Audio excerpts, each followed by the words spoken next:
ఓం శాంతి 15/7/2024 సాకార ఈశ్వరీయ మధుర మహావాక్యాలు. మధురమైన పిల్లలారా, దేహ అభిమానము అశ్రీ గుణం. దానిని మార్చుకొని దైవీ గుణాలను ధారణ చేస్తే రావణుడి జైలు నుండి విడుదలైపోతారు. ప్రశ్న: ప్రతి ఆత్మ తన పాప కర్మల శిక్షలను ఎలా అనుభవిస్తుంది? దాని నుండి రక్షించుకునే సాధనమేది? జవాబు: ప్రతి ఒక్కరూ తమ పాపాలకు శిక్షలను ఒకటేమో గర్భ జైలులో అనుభవిస్తారు, రెండవది రావణుడి జైలులో. ఇక్కడ అనేక విధాలుగా దుఃఖమును అనుభవిస్తారు. పిల్లలైన మిమ్ములను ఈ రెండు జైళ్ళ నుండి విడిపించేందుకు బాబా వచ్చారు. వీటి నుండి రక్షించుకునేందుకు పవిత్రంగా అవ్వండి. ఓం శాంతి. డ్రామా ప్లాన్ అనుసారంగా తండ్రి కూర్చొని అర్థం చేయిస్తారు. తండ్రియే వచ్చి రావణుడి జైలు నుండి విడిపిస్తారు. ఎందుకంటే అందరూ చెడుగా పాపాత్ములుగా ఉన్నారు. ప్రపంచంలోని మానవ మాతృలందరూ క్రిమినల్గా ఉన్నందున రావణుడి జైలులో ఉన్నారు. మళ్ళీ శరీరాన్ని వదిలినప్పుడు కూడా గర్భ జైలులోకి వెళ్తారు. తండ్రి వచ్చి రెండు జైళ్ళ నుండి విడిపిస్తారు. మళ్ళీ మీరు అర్ధకల్పం వరకు రావణ జైలుకు వెళ్ళరు, గర్భ జైలుకు వెళ్ళరు. తండ్రి నెమ్మదిగా పురుషార్థ అనుసారం మనలను రావణుడి జైలు నుండి, గర్భ జైలు నుండి విడిపిస్తూ ఉంటారని మీకు తెలుసు. రావణ రాజ్యంలో మీరందరూ క్రిమినల్గా ఉన్నారు. మళ్ళీ రామరాజ్యంలో అందరూ సివిలైజ్గా మంచి వారిగా అవుతారు. ఎలాంటి భూతాలు ప్రవేశించవు. దేహ అహంకారంలోకి రావడం వల్లనే ఇతర భూతాలు ప్రవేశిస్తాయి. ఇప్పుడు పిల్లలైనటువంటి మీరు పురుషార్థం చేసి ఆత్మ అభిమానులుగా అవ్వాలి. లక్ష్మీనారాయణులుగా అయినప్పుడు మిమ్ములను దేవతలని అంటారు. మీరిప్పుడు బ్రాహ్మణులని పిలువబడుతున్నారు. రావణుడి జైలు నుండి విడిపించేందుకు తండ్రి వచ్చి చదివిస్తున్నారు. అంతేకాక దిగజారి పాడైపోయిన వారి నడవడికలను చక్కదిద్దుతారు కూడా. అర్ధకల్పము నుండి నడవడికలు దిగజారుతూ పాడవుతూ పూర్తిగా పాడైపోయారు. ఈ సమయంలో తమో ప్రధానమైన నడవడిక ఉంది. దైవీ గుణాలకు అసురీ గుణాలకు రాత్రికి పగలకున్నంత తేడా ఉంది. ఇప్పుడు పురుషార్థం చేసి తమ దైవీ గుణాలను తయారు చేసుకోవాలి.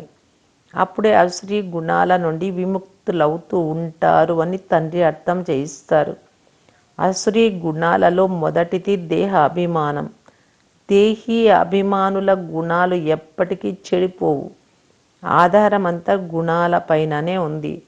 దేవతల గుణాలు, నడవడికలు ఎలా చెడిపోతాయి? ఇప్పుడైతే వారు వామ మార్గంలోకి వెళ్తారో ద్వాపరయుగంలో, అనగా వికారులుగా అయినప్పుడు గుణాలు చెడిపోతాయి. వామ మార్గపు చిత్రాలను జగన్నాథపురి మందిరంలో చూపించారు. ఇది అనేక సంవత్సరాల పురాతన మందిరం. దుస్తులు మొదలైనవన్నీ దేవతలవే. దేవతలు వామ మార్గంలోకి ఎలా వెళ్తారో చూపిస్తారు. మొట్టమొదటి క్రిమినల్ గుణం ఇదే. కామచితిపై కూర్చుంటారు. తర్వాత రంగు మారుతూ పూర్తి నల్లగా అయిపోతారు. మొట్టమొదట బంగారు యుగంలో సంపూర్ణ సుందరంగా ఉంటారు. తర్వాత రెండు కళలు తగ్గిపోతాయి.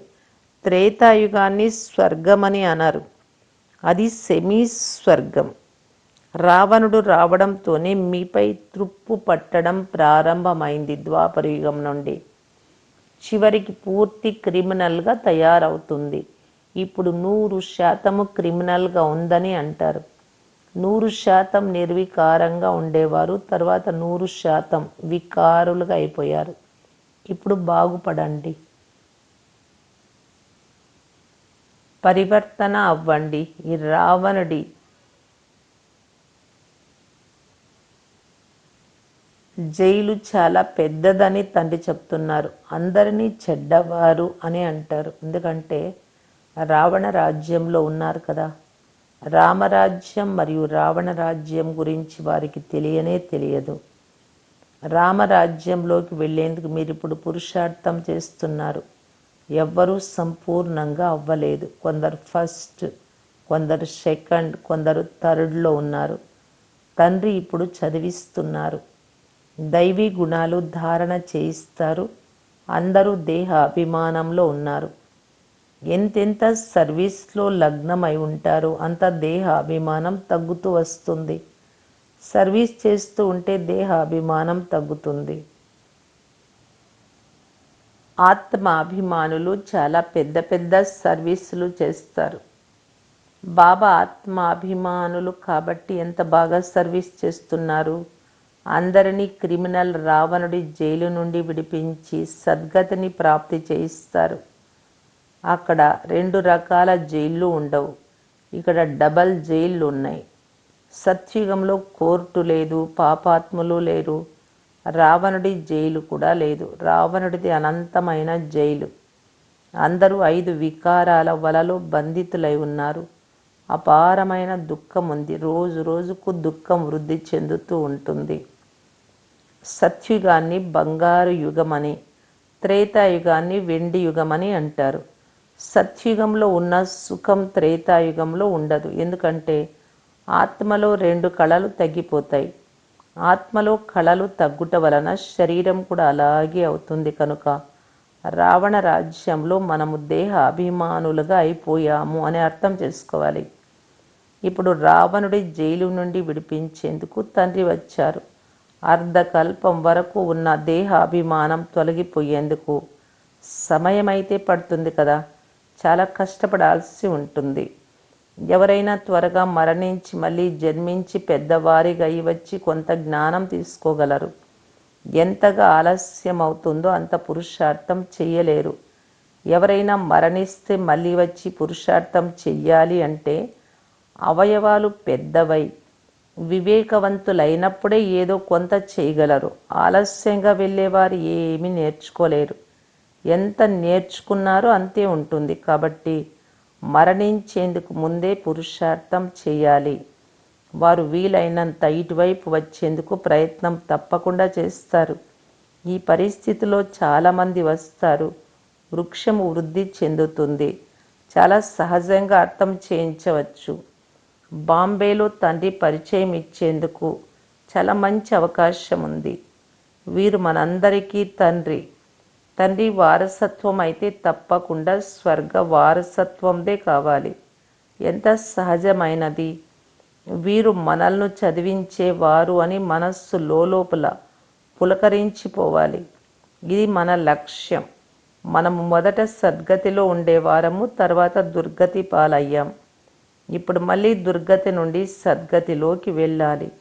నన్ను ఒక్కరినే స్మృతి చేస్తే మీ జన్మ జన్మల పాపాలన్నీ సమాప్తం అవుతాయి అని శివబాబా చెప్తున్నారు. ద్వాపరయుగంలో రావణరాజ్యం ఉన్నప్పుడు పంచవికారాల రూపీ రావణుడు సర్వవ్యాపి అవుతాడు అని పిల్లలైనా మీకు తెలుసు. ఎక్కడైతే వికారాలు సర్వవ్యాపిగా ఉంటాయో అక్కడ తండ్రి సర్వవ్యాపిగా ఎలా అవుతాడు? మానవులందరూ పాపాత్ములే కదా. తండ్రి సన్ముఖంలో ఉన్నారు. అసలు నేను అలా చెప్పనే లేదు, ఉల్టాగా అర్థం చేసుకున్నారు అని తండ్రి చెప్తున్నారు. ఉల్టాగా అర్థం చేసుకుంటూ వికారాలలో పడుతూ నన్ను నిందిస్తూ భారతదేశ పరిస్థితి ఇలా తయారైంది. 5000 సంవత్సరాల క్రితం భారతదేశం స్వర్గంగా ఉండేది. అందరూ సతో ప్రధానంగా ఉండేవారు అని క్రైస్తవులకు కూడా తెలుసు. కానీ భారతీయులైతే లక్షల సంవత్సరాలు అనేస్తారు. ఎందుకంటే తమో ప్రధాన బుద్ధి కలవారిగా అయిపోయారు. క్రైస్తవులు అంత ఉన్నతంగా కూడా అవ్వరు, అంత నీచంగా కూడా అవ్వరు. తప్పకుండా స్వర్గం ఉండేది అని భావిస్తారు. వీరు సరిగ్గా చెప్తున్నారు. 5000 సంవత్సరాల క్రితం పిల్లలైన మిమ్మల్ని రావణుడి జైలు నుండి విడిపించేందుకు నేను వచ్చాను. ఇప్పుడు మళ్ళీ విడిపించేందుకు వచ్చాను అని తండ్రి చెప్తున్నారు. అర్ధకల్పం రామరాజ్యం, అర్ధకల్పం రావణ రాజ్యం. అవకాశం లభిస్తే పిల్లలు ఇతరులకు అర్థం చేయించాలి.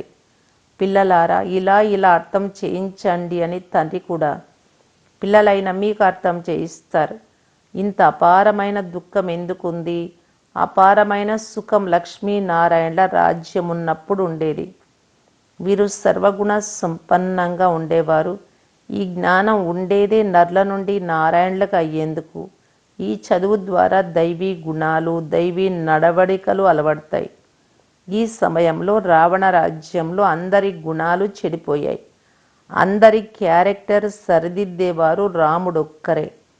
ఈ సమయంలో ఎన్ని ధర్మాలున్నాయి, మానవుల వృద్ధి ఎంత జరుగుతున్నది. ఇలా వృద్ధి అవుతూ ఉంటే తర్వాత తినేందుకు ఆహారం కూడా ఎక్కడి నుండి లభిస్తుంది. సత్యుగంలో అయితే ఇలాంటి విషయాలు ఉండవు. అక్కడ దుఃఖము అనే మాటే లేదు. ఈ కలియుగం దుఃఖధామం. అందరూ వికారులుగా ఉన్నారు. అది సుఖధామం. అందరూ సంపూర్ణ నిర్వికారులుగా ఉంటారు. క్షణక్షణము వారికి ఇది చెప్తూ ఉంటే కాస్తైనా అర్థమవుతుంది. తండ్రి చెప్తున్నారు, నేను పతిత పావనుడను. నన్ను స్మృతి చేస్తే మీ జన్మ జన్మల పాపం సమాప్తం అవుతుంది. అశరీరి తండ్రి ఎలా చెప్పగలరు? తప్పకుండా శరీరాన్ని ధారణ చేసి మాట్లాడతారు కదా.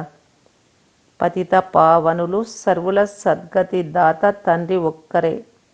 వారు తప్పకుండా ఎవరి రథంలోనూ వచ్చి ఉంటారు. శరీరంలో తమ జన్మల గురించి తెలియని రథంలో వస్తాను అని తండ్రి చెప్తున్నారు. తండ్రి అర్థం చేయిస్తూ ఉన్నారు, ఇది 84 జన్మల ఆట. మొట్టమొదట ఎవరు వచ్చారో వారే వస్తారు. వారికే చాలా జన్మలు ఉంటాయి, తర్వాత తగ్గుతూ ఉంటాయి. అందరికంటే ముందు దేవతలు వచ్చారు. బాబా పిల్లలకు ఉపన్యసించడం నేర్పిస్తారు. ఇలా ఇలా అర్థం చేయించాలి అని బాబా పిల్లలకు నేర్పిస్తారు. స్మృతి బాగా చేస్తూ దేహ అభిమానం లేకుంటే భాషణం బాగా చేస్తారు. ఉపన్యాసం. శివబాబా దేహి అభిమాని కదా.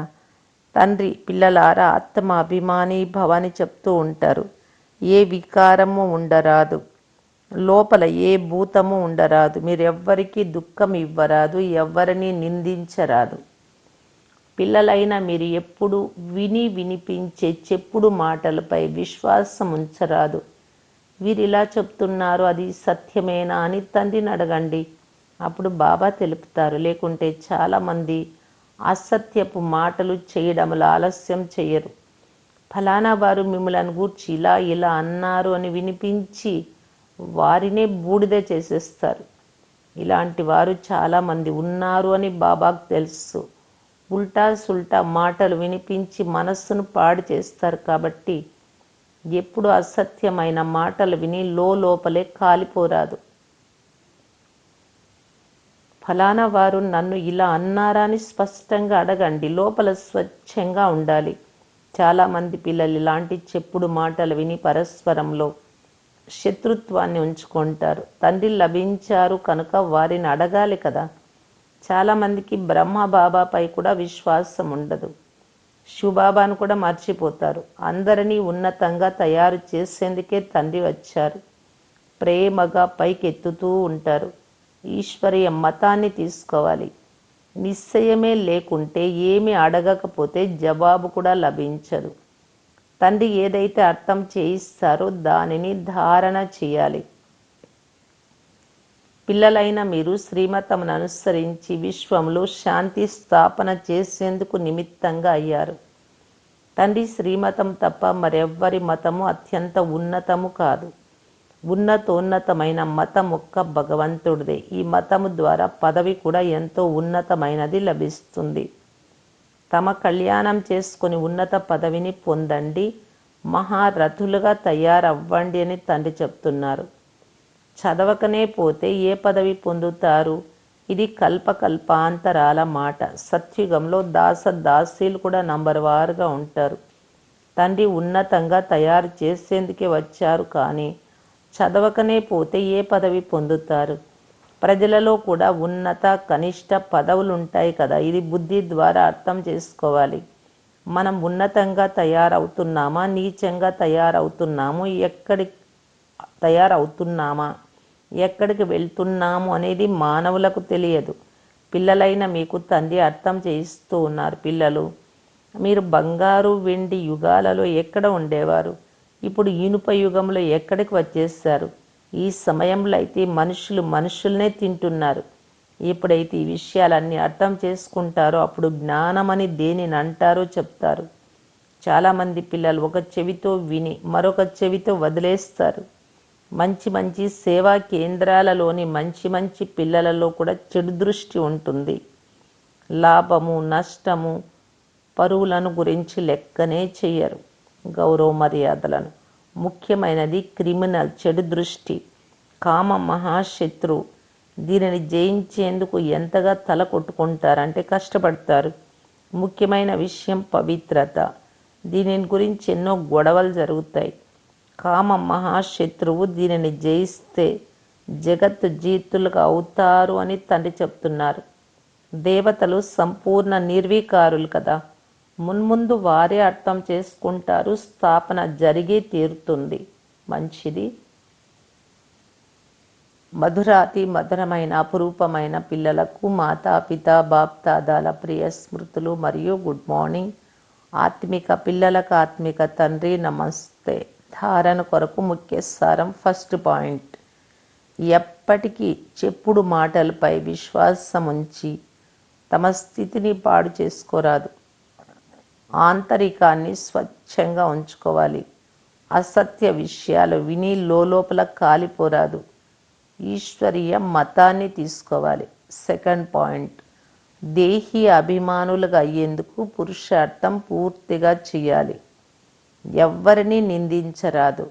లాభ నష్టాలు గౌరవ మర్యాదలను దృష్టిలో ఉంచుకొని వికారీ దృష్టిని సమాప్తం చేసుకోవాలి.